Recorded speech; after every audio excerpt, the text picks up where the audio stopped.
Empresa, innovación y apropiación. Está basada en el trabajo de Richard Thaler de 1986. Este trabajo de Richard Thaler procura establecer la relación entre las decisiones de innovación y sus determinantes, particularmente los conceptos de oportunidad, apropiabilidad, complementariedad y acumulatividad de las organizaciones. Para revisar los elementos más importantes de dicho trabajo, esta presentación se estructura en 5 partes. Primero, una revisión sobre estos aspectos de la innovación dentro de la empresa. 2, la pregunta que guía al trabajo, que es finalmente quién gana de la innovación o de los esfuerzos que se realizan para la innovación. Tercero, cuáles son los determinantes de la apropiación de los resultados de la innovación. 4, los efectos sobre la rentabilidad de la empresa. Y 5, qué posibles estrategias puede seguir una empresa dada esta relación entre oportunidad y posibilidades de apropiación. 1. Innovación y empresa. Como se planteó tanto desde la perspectiva neo-schumpeteriana como desde la perspectiva de la teoría evolucionista, el actor más relevante en los procesos de cambio y transformación de la base económica es la actuación de la empresa en sus espacios productivos. Asimismo, como se destacó, la innovación o las actividades que envuelven la generación de nuevos bienes y servicios se desarrolla a partir de una gran diversidad de fuentes, que son individuos y colectivos, los espacios de la organización al interior, ya sea fuera de esta, del contexto industrial en el que se desarrollan, como las relaciones con usuarios y proveedores, de la misma forma con otras instituciones que ayudan a esta actividad, como las universidades, los laboratorios, centros de investigación. En este sentido, en esas dos visiones, la empresa es el agente catalizador principal de los procesos de la base de cambio en el sistema económico, tanto por su naturaleza y lógica en la generación de riqueza como por su motivación económica. Entre las características que podemos destacar con relación al papel de la empresa como catalizador y promotor del cambio y transformación económica en el capitalismo, podemos apuntar las siguientes. Por un lado, como señalaba Schumpeter, son los generadores de nuevas combinaciones técnicas de la base productiva. De la misma forma, son los agentes que ante incertidumbre son proclives al riesgo. Y bien, como apunta Penrose, en su dinámica procuran crecer y diversificarse continuamente. De tal manera, este es el rasgo distintivo. Las unidades económicas capitalistas procuran, en el proceso de generación de riqueza, la continua expansión y crecimiento en la búsqueda de ganancias. Adicionalmente, se plantean otros elementos importantes en la estructura y contenido de las empresas. Por ejemplo, en nueva cuenta, como señala Penrose, son estas unidades capaces de contener recursos productivos físicos e intangibles, además de ser unidades de aprendizaje. Por lo tanto, en esta dinámica, las empresas aprenden generando capacidades de manera continua y el mecanismo más adecuado de este proceso es la innovación, es decir, el desarrollo de nuevos o mejorados procesos tecnológicos, productos, formatos organizacionales, así como rutas de marketing y distribución. Los esfuerzos de innovación de las empresas envuelven dos características importantes. Por un lado, su alto costo en el tiempo. Segundo, que ante la gran incertidumbre los resultados de dichos esfuerzos no son conocidos a priori. Sin embargo, si los resultados son favorables, las ventajas obtenidas generan un gran premio. Esto lo señala Freeman, en donde establece que la lógica de generación de novedades productivas le va a crear a estas empresas ventajas monopólicas en el mercado, que aunque temporales, les generará un posicionamiento competitivo por encima de otros. De la misma manera, en la concurrencia y rivalidad que se da, existirán otras empresas que tratarán de sacar ventaja, ya sea siendo las primeras, siendo imitadoras o desarrollando mejoras posteriores. En este sentido, si bien el conocimiento contenido en la innovación no es de acceso público, también es cierto que las empresas procuran proteger los resultados de innovación que obtienen tratando de poder explotar al máximo el gasto que conllevó a esos resultados. Lo anterior conlleva la pregunta que se hizo el autor, es decir, ¿quién se ve beneficiado, al final de cuentas, de los resultados de la innovación? ¿Los innovadores iniciales u otros agentes? Entonces, ¿quiénes son los ganadores de los resultados de la innovación? ¿El innovador inicial? ¿Los imitadores, competidores o seguidores? ¿Los proveedores o los clientes? En la historia de ciertos productos y procesos tecnológicos se ha observado que no hay una distribución necesariamente clara. Por ejemplo, ha habido casos en donde empresas que han sido innovadores iniciales han sido los principales ganadores al apropiarse de los resultados, como DuPont, o bien empresas que si bien no fueron los innovadores iniciales, sí fueron imitadores que tuvieron gran éxito, como IBM con las computadoras personales. También existe el caso de innovadores iniciales que fueron perdedores. Por ejemplo, una empresa RC Cola en Estados Unidos que inventó la Coca-Cola de dieta, pero no fue el principal ganador de esa innovación. O bien, empresas que, aun siendo seguidoras o imitadoras, tampoco fue posible obtener beneficios completos de la actividad de innovación. Señalar, por ejemplo, el caso de DEC en la producción de computadoras personales. Las anteriores evidencias señalan que no necesariamente los innovadores iniciales son quienes se apropian de la mayor proporción de los resultados de la innovación. De ser así, entonces, ¿qué factores estarían determinando la forma en que se distribuyen las ganancias resultado de la innovación? Para Richard Dees existen factores que estarían acotando este procedimiento. Por un lado, plantea señalar cuáles son las condiciones de los regímenes de apropiabilidad, es decir, del nivel de protección de las innovaciones. De la misma forma, señala el nivel de importancia de los activos complementarios que son relevantes para llevar a cabo la innovación, así como el estatus del paradigma dominante y las trayectorias que se van perfilando. 3. Los factores determinantes para la apropiación de los resultados de innovación.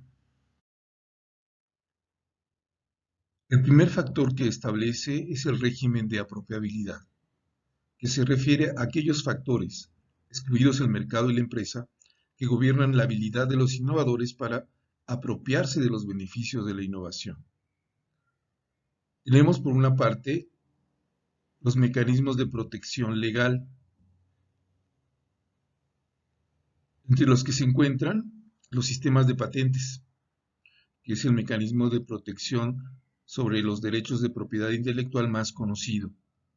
Sin embargo, este tipo de protección es más propicio para industrias o en actividades que es factible registrar procedimientos o fórmulas, como los productos químicos o farmacéuticos y tecnologías simples. Otra forma de protección es el requerimiento en conocimiento complejo que ciertas industrias requieren, y que no son de fácil acceso. O bien, actividades en industrias donde la innovación está incrustada, es decir, está asociada a la experiencia o las habilidades propias de esa industria, particularmente en procesos. De ahí se derivan temas de protección como el secreto industrial o el secreto comercial. El otro factor que se apunta por parte de TIS es la naturaleza de la tecnología, es decir, si la lógica de innovaciones en ciertas industrias se apoya más en el desarrollo de productos o en procesos o en gestión organizacional o una combinación de estas. Evidentemente, será más fácil proteger cuando el desarrollo de las innovaciones envuelve esos tres niveles. Y por otro lado, el papel del conocimiento. Efectivamente, mientras que en una industria los requerimientos de conocimiento sean del tipo tácito, por sí misma la actividad de innovación tiende a tener una mayor protección. El segundo factor es la situación del paradigma dominante. Este se refiere al nivel de madurez en el manejo de principios científicos y tecnológicos, así como su aplicación. Es decir, si ya existen normas y estándares que permiten la aplicación adecuada del conocimiento o están en proceso de formulación. El autor señala dos etapas, la etapa paradigmática y la etapa paradigmática. La primera sería el universo de configuración, planeación, ideas iniciales, elaboración de posibles diseños, primeras pruebas, formulación de pruebas piloto, en donde el conocimiento tácito se vuelve muy relevante y en donde también la incertidumbre es mucho más alta. Digamos que es la etapa previa a la aplicación efectiva del conocimiento que se va a probar antes de llegar al mercado. Por su parte, la etapa paradigmática se refiere ya a la comprobación de factibilidad de que el producto o el proceso pueda ser llevado a cabo y que también una perspectiva de aceptación por parte de los consumidores. En esta etapa, el conocimiento se vuelve menos tácito y más explícito. Ahí la idea es la implementación de los procesos tecnológicos y el desarrollo de productos directo para su venta.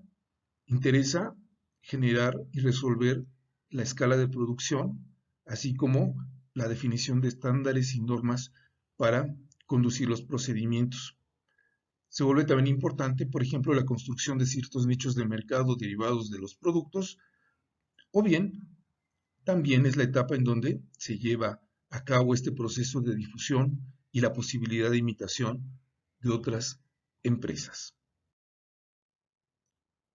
Lo anterior puede ser ejemplificado en esta gráfica, donde se presenta lo que sería un esquema de ciclo de vida de producto y ciclo de vida de proceso en una industria. La etapa preparadigmática, que sería toda esta parte, envuelve los primeros desarrollos de la innovación de un producto.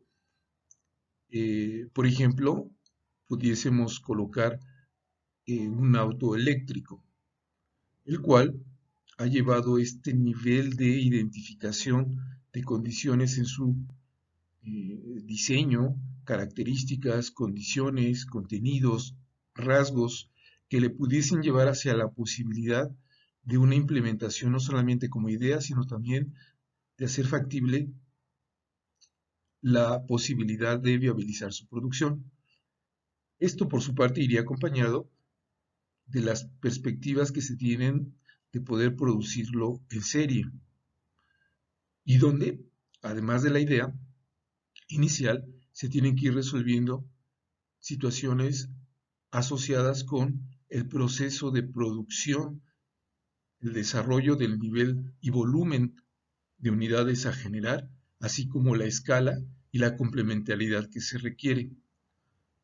Diríamos, por ejemplo, en un auto eléctrico, estaríamos en este proceso de ir mejorando gradualmente sus condiciones y características con relación a desempeño, durabilidad, entre otras.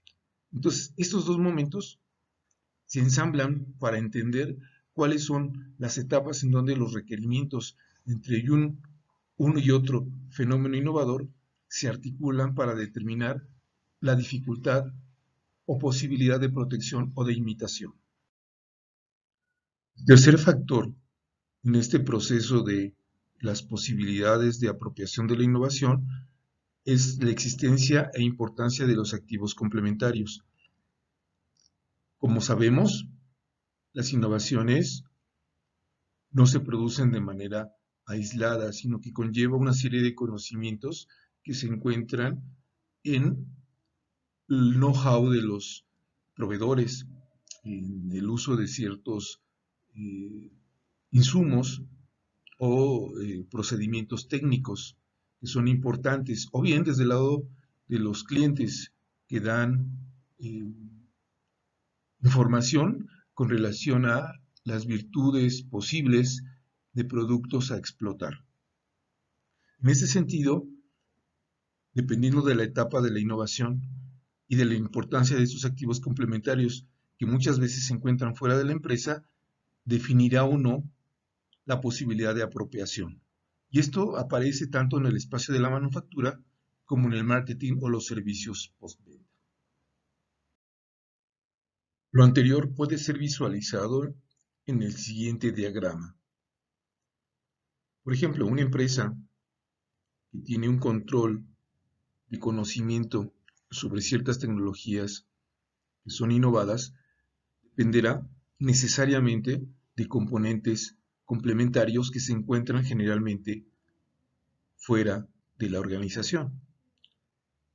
Podríamos poner, por ejemplo, una empresa automotriz en donde requiere obtener ventajas competitivas, por ejemplo, a través de la robotización. Pero las industrias de autos hacen autos, no robots, de tal manera que requiere, como un activo complementario en su proceso, alguien que le provea de este recurso, el cual no controla. También podríamos hablar en el sentido de el caso de la industria de la computación, en donde para el desarrollo de computadoras, por ejemplo, se requieren baterías que duren más y que no se calienten tanto y que se recarguen muy rápido.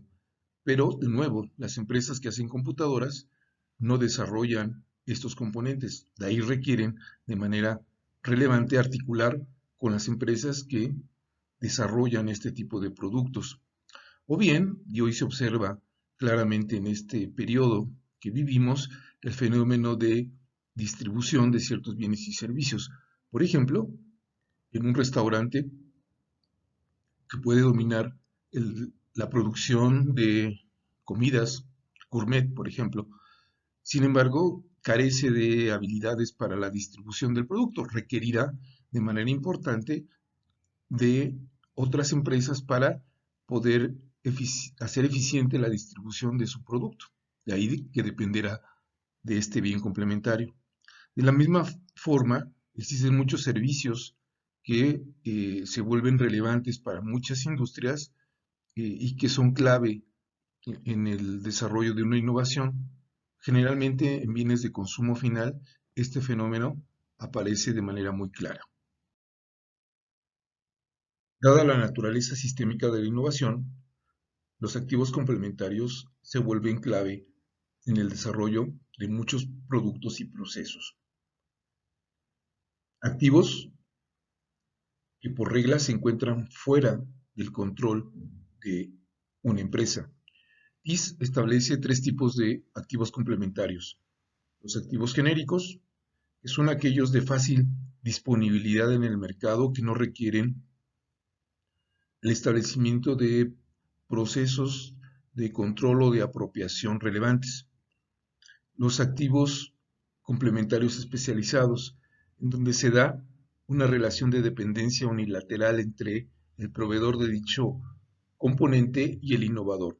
Podríamos hablar hoy en día, en el caso de la industria automotriz, en la generación de autos eléctricos, el que estos dependan de manera unilateral del desarrollo de las baterías de iones que son indispensables para incrementar la autonomía y la recarga para que un auto pueda volverse mucho más competitivo en ese mercado.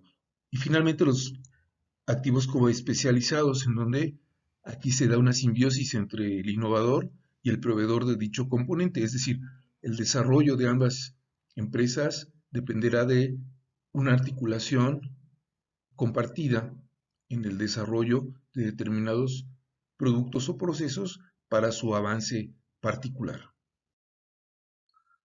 Lo anterior puede ser representado en la siguiente figura.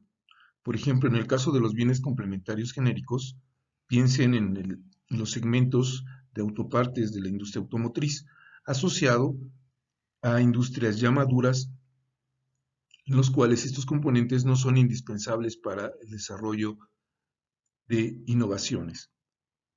En ese mismo sentido, considerando también a la industria de automóviles, podemos tener que existen espacios en donde las armadoras dependen del desarrollo de componentes especializados. En particular, para los autos eléctricos, el avance en el desarrollo de baterías de litio se vuelve fundamental para la competitividad. En el otro extremo, podríamos pensar también en innovaciones que se desatan con respecto a la conducta innovadora de alguna industria. Aquí estaría el caso de el avance en la producción de computadoras, las cuales cada vez se han vuelto más rápidas y con mayor capacidad de manejo de información. Esto ha promovido el desarrollo de complementariedad en el manejo de un gran acervo de datos. De ahí, por ejemplo, la expansión en tecnologías de nube.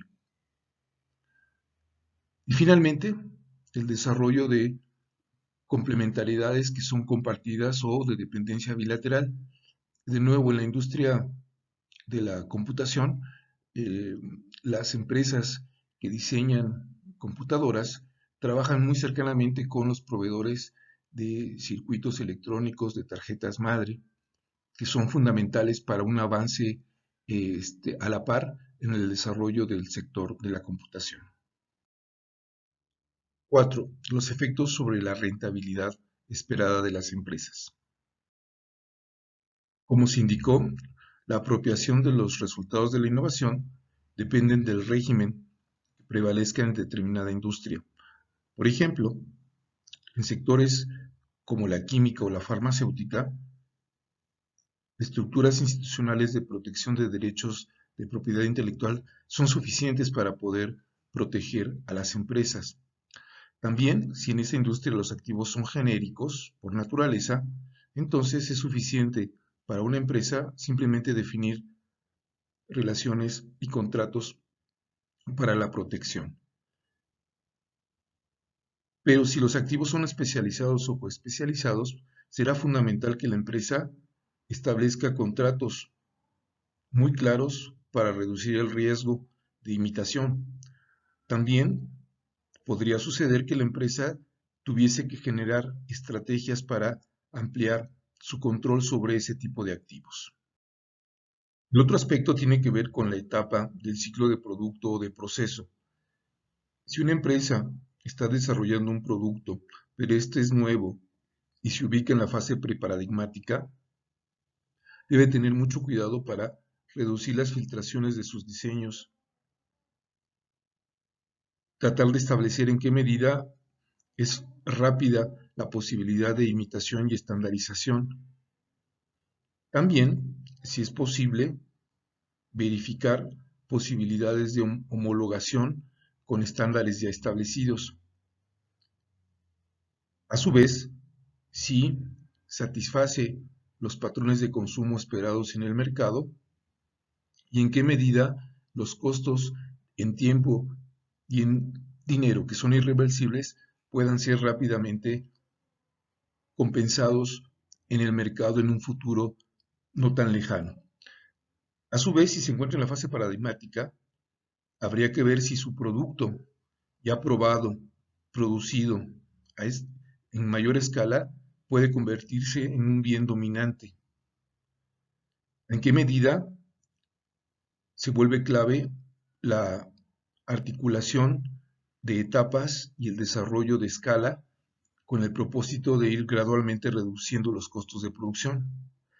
¿Hasta qué punto se depende de equipos y componentes especializados que están en otras empresas? O bien, ¿en qué medida la realización de ese producto o proceso requiere de soportes en la distribución y servicios? En esta etapa es el momento en donde la empresa, al ya haber traducido sus productos y o procesos al mercado, se encuentra más expuesta y más sujeta a la posibilidad de imitación a través de la rivalidad con otros competidores. 5. Las estrategias posibles para proteger los resultados de la innovación. Debe ser claro que si en una industria existen empresas que controlan activos complementarios especializados o coespecializados, estos pueden tomar ventajas respecto a una empresa innovadora. De tal forma que las empresas que promueven la innovación pueden y necesitan asumir ciertas estrategias.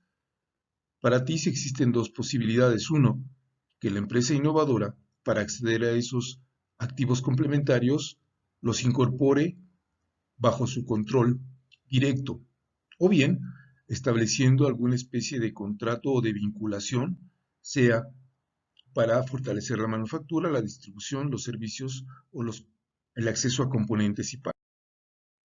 En estas figuras se observa lo señalado anteriormente, o bien la empresa puede adquirir esos bienes complementarios incorporándolo a sus actividades organizacionales, o bien estableciendo algún tipo de contrato que le permita compartir o acceder a dichos bienes complementarios. En este caso podrían ser actividades de manufactura o de servicios. El autor señala que hay límites para el establecimiento de relaciones contractuales. Si el régimen de apropiación es alto y los activos complementarios son genéricos, entonces es una buena fórmula este tipo de acuerdos. También el establecimiento de contratos podría dar cierta cobertura a la credibilidad de las partes. Esto es muy común en contratos de arm's length que establecen en los sectores de electrónica, de computación o de telecomunicaciones. De la misma manera, si bien los contratos son limitados y pueden conllevar riesgos, también puede propiciar compartir costos, acceder a determinado tipo de información y conocimiento y definir ciertos plazos en los convenios. Con relación a la integración de los activos complementarios al interior de la organización, esta se dará si la protección de la innovación es baja y si los activos complementarios son clave para las innovaciones. Por otra parte, el innovador inicial será el principal ganador si contiene condiciones de alta protección de sus esfuerzos de innovación. Por regla, en los mecanismos reales se da una distribución de ganancias entre los innovadores iniciales y los imitadores, así como los propietarios de activos complementarios. Finalmente, la posibilidad de apropiación de los resultados de la innovación por parte de una empresa depende de muchos factores. Uno, de las características y condiciones de la industria en particular. Dos, de la etapa del ciclo de producto o proceso en el que se encuentre. Tres, de la importancia y dependencia de los activos complementarios que se encuentran fuera de la organización. Cuatro, de las condiciones institucionales del sistema de protección legal en un país. Cinco, de la intensidad del conocimiento y complejidad que se requiere. Y 6, del grado de interdependencia tecnológica entre productores, competidores, proveedores y clientes. Gracias por su atención. Hasta la próxima.